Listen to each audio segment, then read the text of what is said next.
What if the tales of a monstrous king weren't myths, but dark truths? King John of England, a tyrant whose cruelty scarred history, defied God and man, and ultimately shackled the power of kings forever. This is no mere history lesson, it's a descent into his reign of terror, a nightmare forged by greed and brutality. Prepare to witness the horror. The year 1166 saw the birth of a child into the brutal embrace of the Angevin dynasty, a family whose veins thrummed with ambition, cunning, and an often unbridled ferocity. This child, the youngest son of King Henry II and Elena of Aquitaine, was named John. From his earliest days, he was an outsider in a family of titans. His elder brothers, Henry the young king, Richard and Geoffrey, were groomed for greatness, for the vast inheritances that awaited them across the sprawling Angevin Empire. John, however, was Lackland, a moniker that clung to him like a shroud, for there was little left for him to inherit. This early perceived insignificance, this constant reminder of his lesser status, was a crucible in which a bitter and resentful soul began to forge itself. He learned quickly that in the cutthroat world of royal power, mercy was not a virtue but a fatal weakness, and that true dominance lay in the ruthless exploitation of every perceived vulnerability. The seeds of a profound cruelty, nurtured by neglect, and the harsh lessons of his formidable family were sown deep within him. His early life was a masterclass in the Machiavellian machinations of medieval European courts.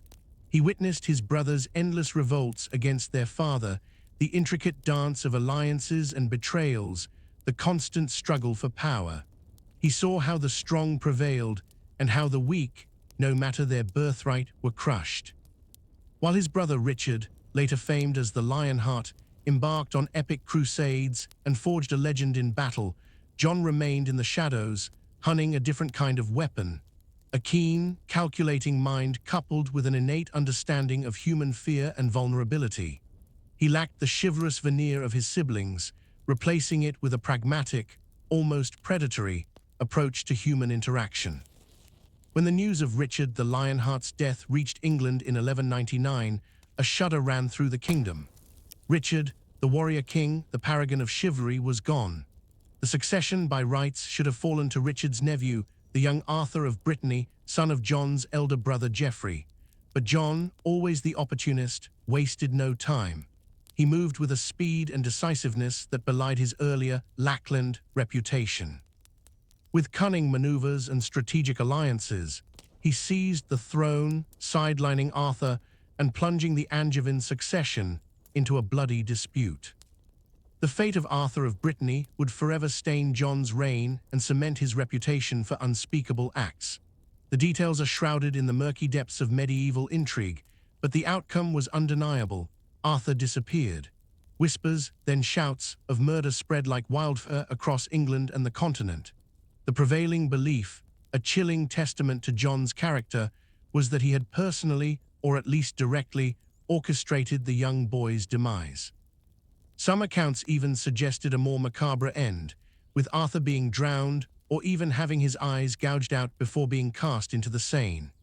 This act, the brutal elimination of his own nephew and a legitimate claimant to the throne, was so utterly vile that even the often hardened sensibilities of medieval Europe recoiled. It was a clear signal to all: John would stop at nothing to secure and maintain his power. This was not merely political maneuvering. This was the chilling debut of a monarch who embraced depravity as a tool of governance, marking the true beginning of his reign of terror. And a terror it was. John's rule was not merely characterized by high taxes, lost lands, or military blunders, though these were abundant. His was a reign defined by a systematic and utterly dehumanizing campaign of sexual violence, torture, and psychological torment directed at his nobility. He understood with a chilling clarity that to truly break a man, you must first shatter his honor, his family, and his deepest sense of self. And for a medieval nobleman, few things were more sacred than the honor of his wife and daughters. Marriage, that most hallowed of institutions, became for John a twisted instrument of humiliation. He would abduct the wives of loyal knights, not for ransom or political alliance, but to force them into servitude, to subject them to his whims, and in doing so, to publicly humiliate their husbands. The shame, the powerlessness of the cuckolded husband was a spectacle John relished, a demonstration of his absolute dominion. The chilling tale of William de Braos stands as a stark testament to John's sadism. De Braos, a powerful and once favored baron, fell out of favor with the king. John, in his vindictive fury, seized de Braos's wife, Maud, and their son, threatening them with imprisonment. Maud, a woman of formidable spirit, dared to speak her mind, reportedly criticizing John's alleged murder of Arthur of Brittany. This defiance sealed her fate and that of her son. John, not content with mere imprisonment, had them starved to death in Windsor Castle.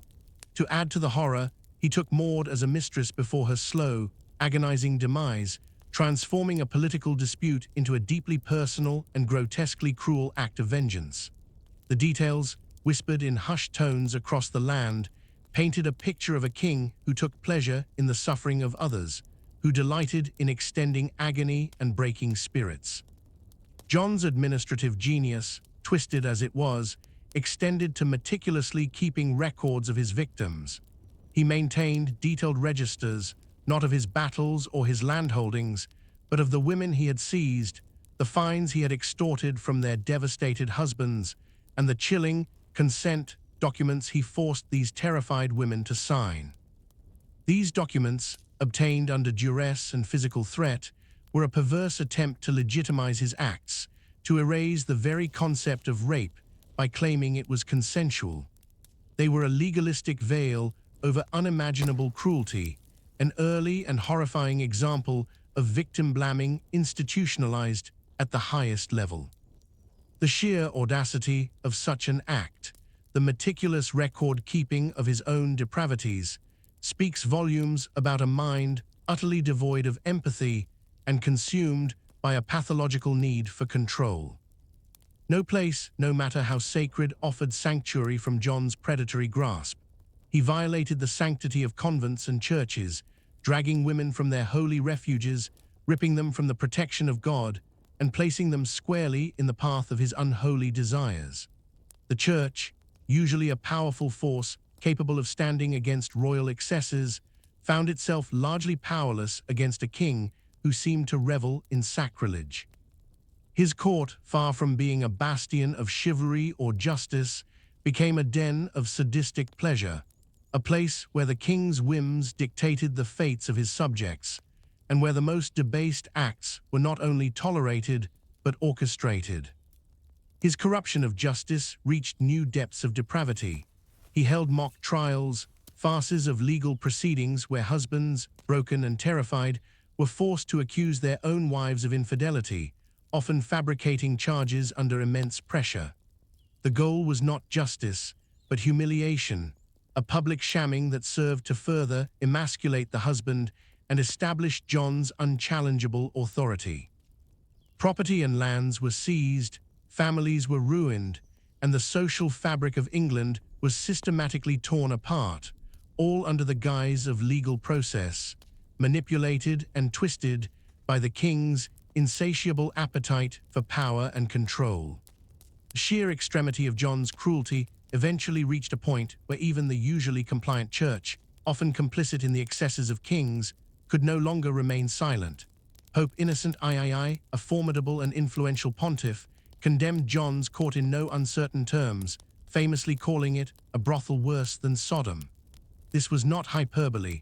It was a desperate cry from the spiritual leader of Christendom, horrified by the moral abyss into which the King of England had plunged his realm.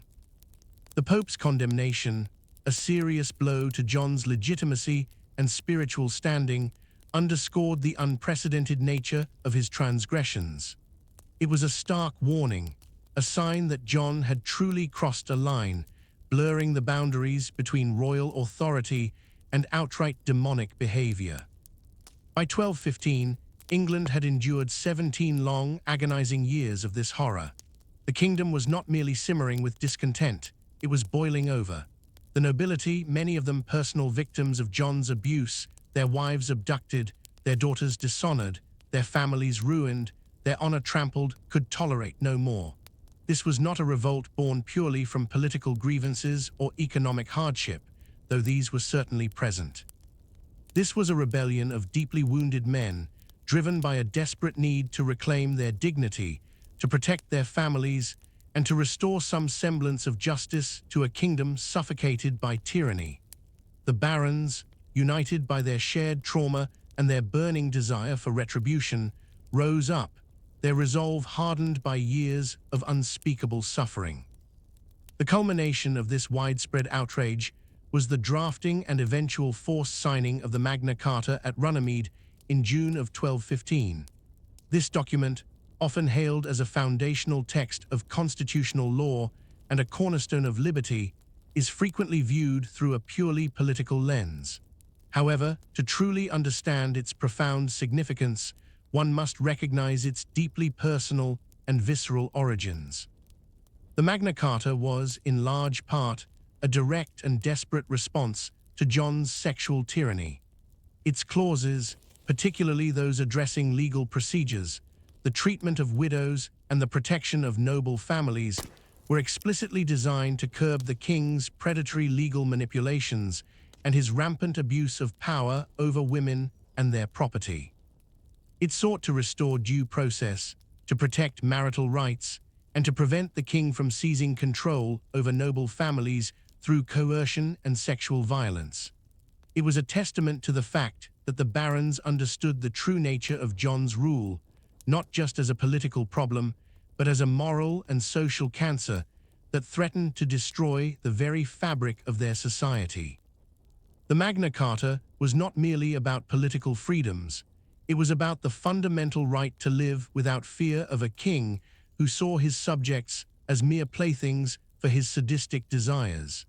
It was a desperate cry for protection against a monarch who had transformed his court into a hunting ground and his subjects into prey.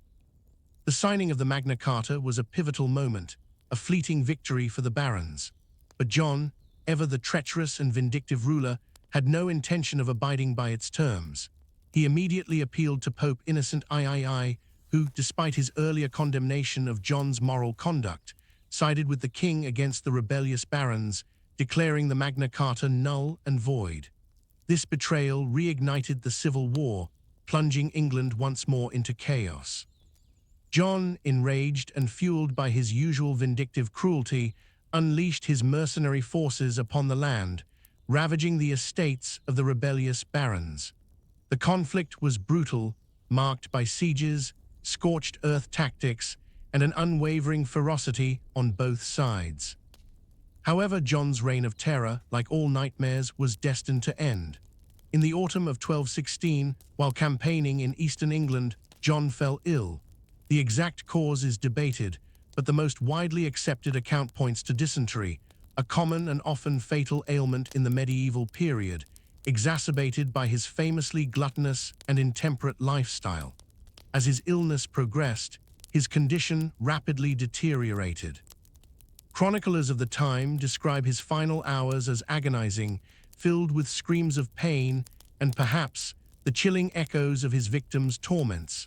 Some accounts suggest he was haunted by visions, writhing in torment, his mind tormented by the specters of those he had brutalized and destroyed. It was a death as wretched and unmourned as his life had been depraved. He died on October 19, 1216, at Newark Castle. His passing was met not with grief, but with a palpable sense of relief across the beleaguered kingdom.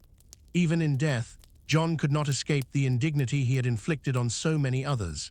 His corpse, stripped of its royal trappings, was reportedly looted by his own servants and mercenaries, a final, ignominious testament to the utter contempt in which he was held. Few mourned him. Instead, there was a quiet, collective sigh of liberation. The man who had been England's tormentor, the king who had turned his realm into a personal playground of cruelty, was finally gone. His 9-year-old son, Henry III, inherited a kingdom utterly broken. The treasury was depleted, the land ravaged by civil war, and the nobility deeply fractured and distrustful. The young king faced the daunting task of piecing together a shattered realm, burdened by the monstrous legacy of his father. Yet it was precisely this legacy, this profound and widespread trauma, that inadvertently catalyzed a seismic shift in English governance and law. John's reign, though a period of immense suffering, ironically led to crucial legal reforms that profoundly impacted the future of England. The very horror he unleashed spurred the nobility to demand concrete limitations on royal power, resulting in the eventual reassertion and ultimate triumph of the Magna Carta. This document, born from the crucible of his tyranny, became a legal bulwark against unchecked royal authority, forever changing the relationship between the monarch and his subjects. It laid the groundwork for the rule of law, protecting individuals from arbitrary abuses of power, and crucially, began to establish legal protections for women, particularly noblewomen, against the very abuses John had so ruthlessly exploited. His actions, so destructive in their intent, ultimately forged the very instruments of their own containment. King John became, and remains, medieval England's worst nightmare, a living embodiment of what happens when a king becomes a monster. His name became synonymous with tyranny, a byword for cruelty and betrayal. The tales of his depravity, both factual and embellished by the righteous anger of his contemporaries, served as a chilling warning to all future English monarchs. No king, after John, could afford to act with such unbridled malice without risking immediate and overwhelming revolt. His reign was a stark lesson, etched in blood and tears, that absolute power, when corrupted absolutely, inevitably leads to the downfall of the ruler and the suffering of the realm. And so, the story of King John of England is far more than a dry historical account. It is a profound cautionary tale that resonates even today. It is a stark reminder that power, without accountability and without moral restraint, can devolve into the most grotesque forms of evil. His reign proved, beyond a shadow of a doubt, that no one, not even a divinely appointed king, is above moral law. It is a testament to the enduring human spirit that, even in the face of such abject horror, a people can rise up, demand justice, and lay the foundations for a more equitable and just society. The ghost of King John, the tyrant, the monster, forever serves as a grim warning from the annals of history, whispering a timeless truth. Absolute power, unchecked, will always inevitably lead to absolute corruption, and the ultimate price will be paid not just by the ruler, but by the very souls of those he rules.